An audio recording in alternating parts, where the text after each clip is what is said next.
is Ren Livingston, and I'm doing my presentation on Khan Abdul Ghaffar Khan. He was informally nicknamed the Frontier Gandhi. So Ghaffar Khan was born February 1890, and he died January 1988. Ghaffar Khan was basically just a Pashtun independence activist against the British Raj. He was a Muslim and a pacifist. He devoted his life to the Pashtun minority, and he was against the partition, and he was nicknamed the Frontier Gandhi because, like Gandhi, he believed in nonviolent protest, and he actually followed some of Gandhi's ideas and applied them to his own people. So here are just two pictures of Gandhi and Ghaffar Khan. They were very close friends.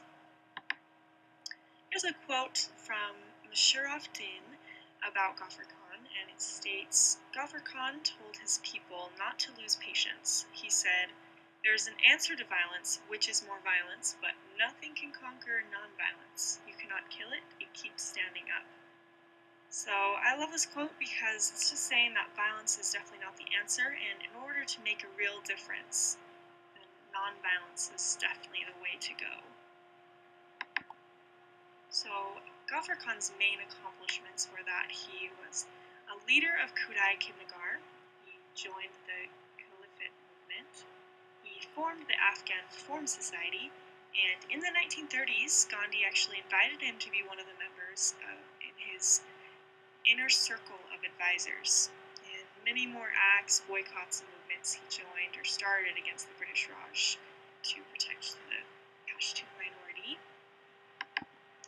So his main movement, or organization really, was Khudai Kidnagar, which also meant servants of God. So he formed this entire army where volunteers from different Pashtun tribes, and they even had uniforms and a hierarchical scale with commanding officers and everything.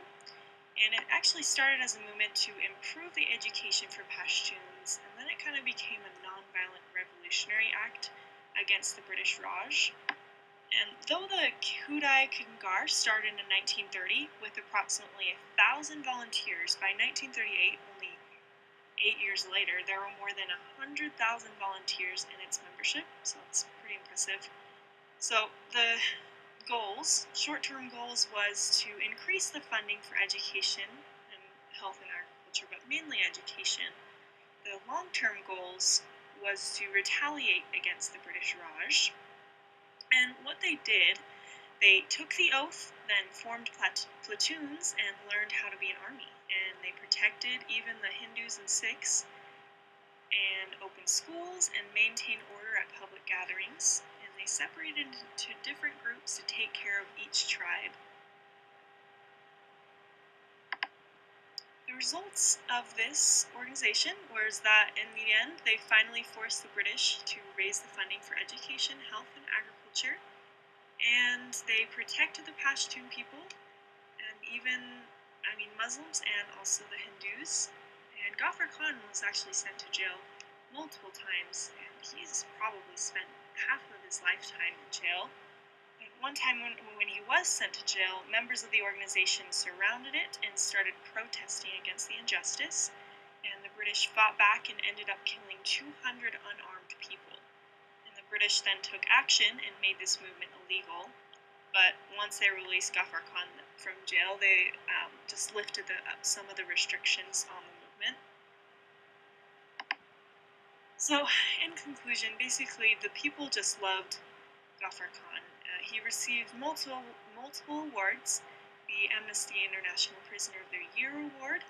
In 1984, he was nominated for the Nobel Peace Prize Award. And 1987, he won India's highest civilian award, and he was actually the first non-Indian to receive this award. So he just devoted his entire life to fighting for the Pashtuns, and he was not as widely known like Gandhi was, but he was just as loved and respected by the Pashtun people. So here are my sources. Thank you for this time, and have a good day.